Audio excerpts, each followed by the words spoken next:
The Indiana Pacers outright handle the Chicago Bulls as they win 129 to 113. We're going to be looking at the key takeaways from tonight's loss for the Chicago Bulls. This is your host, Rico Greenhowe, and welcome back to another episode of Bulls Digest. So today, the Chicago Bulls get beat by the Indiana Pacers, and boy, this was quite a loss for the Chicago Bulls. In fact, they were down by, I think, as much as 30 points in this one. The Indiana Pacers had, at one point, a plus 20 in the third quarter, so they were going to work in the paint. We did have Zach LaVine, who continues to be on a heater. I think that this is the fourth straight game that he has had 30-plus points, and so congratulations to him. But this was a very tough loss for the Chicago Bulls. A lot of blown assignments on the defensive end, just the lack of energy out there. But let's go ahead and jump into the box score and look at the key takeaways from tonight's loss here. And so let's go ahead and throw that up. And so, starting with the MVP of tonight's game, I think that I'm going to go ahead and first give it to Zach LaVine, even though, like I said, we have a tough loss in this one. I always like to look at the players that I think played well.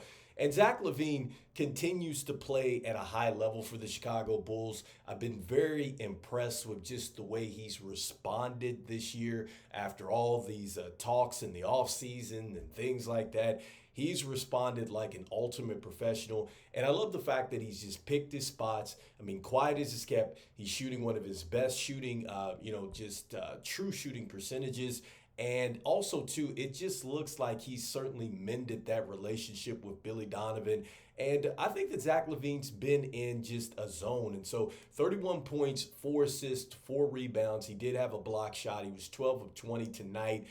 Tried to get it going for us in the third quarter-ish kind of deal, but just didn't happen. We were able to cut it down to, I believe, 16 points at one point here, or to get it down to 16, excuse me. And so negative 20 for him, but Zach LaVine certainly was a bright spot. Next up, Jalen Smith. I think that Jalen Smith was an MVP for us tonight as well. You see that he had 13 points, he had 7 rebounds, he had 3 assists, and he was plus 3. And so Jalen Smith looked certainly comfortable, and he was just a lot more, comfortable in the offensive end than Vooch was. We're going to talk about that. But Jalen Smith, I think he continues to play well. And, Jalen Smith is giving us some good minutes off the bench here. And so I think that he was huge for us tonight. And so let's just go ahead and jump into just the performances altogether for the Chicago Bulls. And so starting with Patrick Williams. And so Patrick Williams, this was a very, very bad game for Patrick Williams. I mean, he was 0 of 6. I think he was 2 of 4 from the free throw line. You see that he only had 2 points. He was negative 21. Just not a lot of things happened for Patrick Williams tonight. This was just a bad game for him.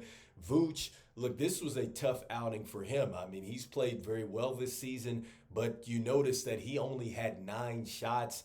Miles Turner did not play in this one, and so you would think that Vooch would have had a better game, but 10 points. He had 2 blocks. He had 7 rebounds. He also had a steal and an assist in this one, and he was negative 22 in the box score, but 9 shots. That is just not enough touches for Vooch, and so he had a tough one. Coby White, look, I still like the way that he continues to attack the basket. I think he's still on a little bit of a heater, and I think he's really turning the corner, all right, because he's at 19 points tonight, 5 assists. He had 0 steals. He had 2 rebounds, negative 13. He was 8 of 17 from the field. Generally, you see a lot more activity from him in the steals department, but I think from a scoring standpoint, I still think that Coby White's really starting to find himself, and so I hope that he continues to kind of grow off of this, even though this was a tough performance as a whole for the Chicago Bulls. And then with Josh Giddey, look, he was negative 8 in the plus-minus box score. It's actually one of the better plus-minus for the starters here tonight. He had 9 points. He had 5 assists, 5 rebounds, and a steal. Did knock down a three-point shot. He was 4 of 7 from the field. But again, just as a whole, the Chicago Bulls really struggled. More on the bench, and so the story of the bench here. And so with Modest Buzelis, I wanted to jump over to him. 13 minutes played in tonight's game. He had 2 points, 2 rebounds. He did have a steal. He didn't have any blocks. He was +2. But I think you see just the level of physicality that Modest Buzelis is still going to have to develop into. There was a time there in the third quarter where Pascal Siakam just really took it down in the post on Modest Buzelis. And then you hear Stacey King just talking about the help defense, which we lacked really all night tonight. And, that right there just shows you that Modest Buzelis, even though he's trending well, these are some of the things that he's going to have to definitely get better at. And that's okay. I mean, he does need to get stronger out there. Didn't look like he got too discouraged, but it was a tough night, I think, for him, even though he was in the plus-minus box score. Lonzo, look, 5 points today, 3 rebounds. He did have an assist, 2 steals. He also had a block. He did play 19 minutes. He was -7 in the plus-minus box score. I felt the effort was there from Zoe. Clearly, like I said, as a team, we just didn't bring it. You've seen that Chris Duarte, he played. This is one of his former teams. He actually started his NBA career with Indiana. Actually had a very good year, his rookie year. He had 5 points, 3 assists, 3 rebounds. He played some extended minutes today. He was -8 in the plus-minus box score. And THT, look, THT, he now has a guaranteed contract. One of the things that was talked about during the broadcast is that, he brings his family and stuff out to the games. He's really excited to have that fully guaranteed contract. He was one of the last players that they, went ahead and brought in, and he secured a contract. So good for THT now to have that guaranteed contract. This does mean that, if the Chicago Bulls bring in more then they, send out in a trade, that's where it's going to get interesting because he does have the guaranteed contract.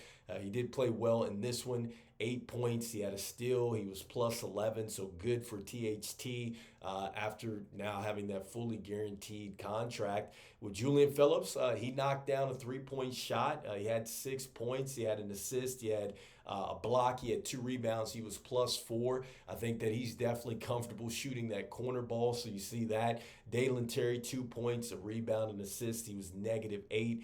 And so, just a tough game for the Chicago Bulls, like I led with here. Just a lot of blown assignments. They got just destroyed in the paint. An off night from Vooch.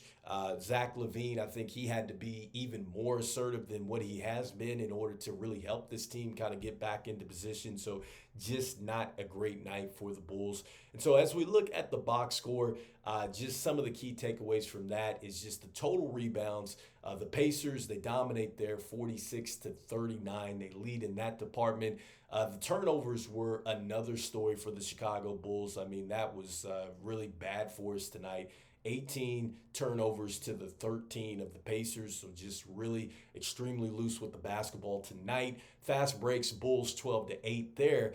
But I've been talking about the points in the paint. This is, 76-54. The Pacers just points in the paint. I mean, they just got anything they wanted from the paint, so the Pacers just dominated there. 11-6 as far as the Pacers' activity and steals.